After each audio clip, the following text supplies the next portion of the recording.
Hey guitar friend, it's Tim here.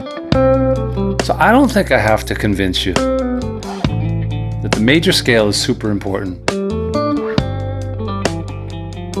But I do feel like I need to sell you on the idea that you should revisit the major scale. Today I'm going to show you 3 musical ways to put in some quality time with this epic pattern of notes. And unlock some juicy music. These are ideas I use every day in the studio to write and record music professionally. So if you think practicing your major scales is about as fun as eating a stack of napkins, I want you to grab your guitar and give this little workout a shot. Guitar friend, it's time to stop sounding stiff. And I know that sounded weird, but you know what's not weird? Sharing your music. I want to hear what you play over this jam track, so I made it available for free. Yep, just hit the link in the description, grab this MP3, film a clip of yourself playing some tasty scales over it. And if I like it enough, I may just give you a free membership to Guitar Friends community. We're talking full scholarship, baby.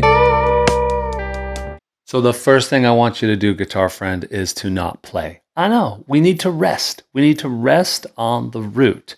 Sounds simple enough, but how many times do you find yourself just playing and playing and playing and thinking that that's the point of scales? It's not. You got to take a breath, let the music breathe, and also show yourself you know where the roots of this scale actually live so you can find them when there's real music happening. And keep it interesting here, let's move to a different shape. How about this one right there? There's 5 different patterns. We got to work our way through them. We're going to take the people's key of C. No sharps, no flats. It's really not about the complexity of the letters. It's more just about understanding the construction right here. So let's put on the same track. I want you to start by, hey, let's play the root. And let's walk up slowly and allow yourself to play through the notes, nice and even, but when you hit a root, I want you to hang out and stay there for a while. It's that simple. And then continue. So you ramble for a bit, you gotta get the muscle memory going. That's fine, but then when you hit a root, just let it hang out for a second. Okay, so just to make it clear, you're going to be playing quarter notes or eighth notes, whatever you can do steady. Let's start all the way at the bottom. 1, 2, 3, 4. 1, 2, 3, 4. And then when I hit the next root, I'm going to hang out. Give it some vibrato, and then we'll continue. 1, 2, 3, 4. 1, 2. Come on back down. And then you can repeat some notes so that you can land nice and clear on that root. Don't overlook the space. It's all around us. That's going to make you sound more like you're playing melodies right out of the gate. And then when you get nice and comfortable playing those quarter notes, you can move it up to eighth notes. What are eighth notes? What they sound like. 1 and 2 and 3 and 4 and 1 and 2 and 3 and 4 and of course, you don't always have to go straight up and down the scale. Mess around with skipping notes in between. And repetition. But every time that bar, that measure, that progression comes around, just go by feel, land on a root, and just chill for a minute. It's going to make it sound like music from the get-go. So all right. Game number 2, let's switch up the shape. The internet is really good at having scale patterns and shapes out there. I'm not worried about you finding these dots on the fretboard. I'm worried about you not making it sound like a music. So let's say we have this chord progression right here. Kind of hangs out on a C chord, then it goes to a G.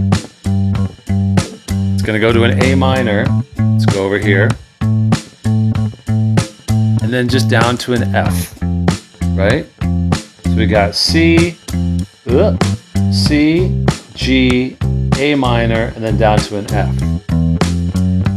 Okay, so now we're going to enhance what we were doing before, and we're going to try to hit the roots of each of these chords as they go by. This is going to require me to learn where these notes, that's my dog shaking it up back there, live inside of the scale. Okay, there's a little chorus here. It's rocking.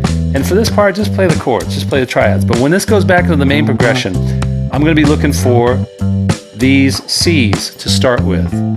And then when the chord goes to a G, I want to try to find the G within this scale. It's like moving with the changes, but we're just playing single notes. So check it out. Here's the C. Now I got to find a G. Here's one. Right? Let me highlight that. So that was the G right there. And you're going to go through and you're just going to be like an Easter egg hunt, trying to find each of the notes of the chord progression that match. So let's find the A's. Where would the A's be? Here's an open A right there and an A right there. This is the G chord.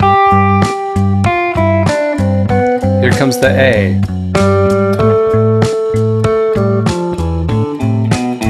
And then we've got a F. There's another F. Okay, so as you get acquainted with where these notes are, and they're just the roots, but they're matching the chords, it's a great place to start.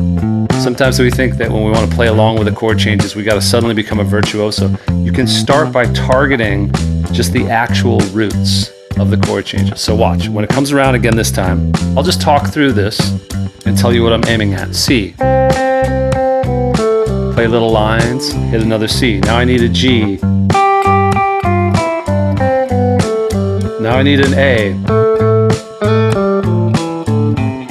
Now I need an F.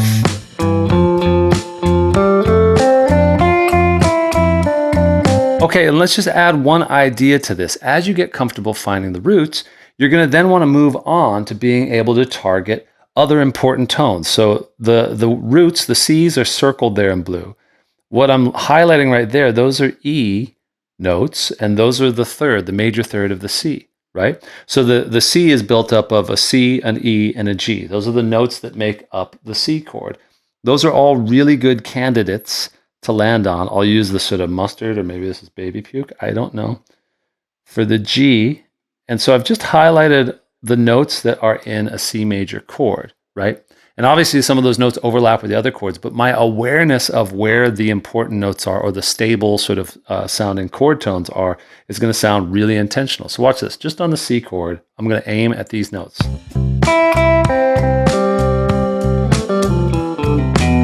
Right, and then you can play other licks in between. Here's the G. You would go through each chord one by one and just try to aim at. You could even spell out triads if you know them.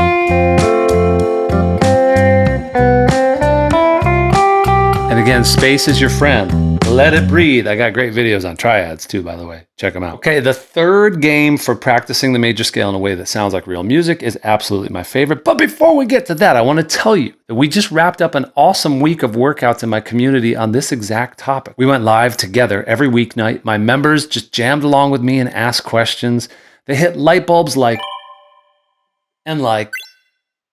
And by the way, all the replays of the workouts are available for you to watch whenever you want in an epic collection, searchable by topic keywords. You can try all of this for 14 days for free. See if it suits your style of learning. Link in the description. And now for game number 3. I want to actually take away all these menacing dots. Okay, so on the second string, we know that every single note that doesn't have a sharp or a flat is going to be in the C major scale. So go ahead and play these with me. As I do them, you should be doing them too, calling out the letter names, because you got to know where the F is on the second string, where the G is, right? Where the A is, and then the B. And we've got to resolve that on the C, because otherwise you won't sleep. So that goes all the way up that string. On the third string now, let's start on the open G. We know that's got to be in the scale, right? There's no sharps or flats. There's the A. And as we spell these shapes, there's the B. You might start to see a pattern emerging that gives you these really cool, these thirds that appear right there. I almost missed one there. I was just sort of freaking out. Oh my God. There's that right there. There's the F right there. And then we're all the way back to the G. And then what would happen if I sort of color-coded these? Get those blueberries and raspberries going there. Now they sort of look like these little 2-note, awesome sounding things that we've probably heard before.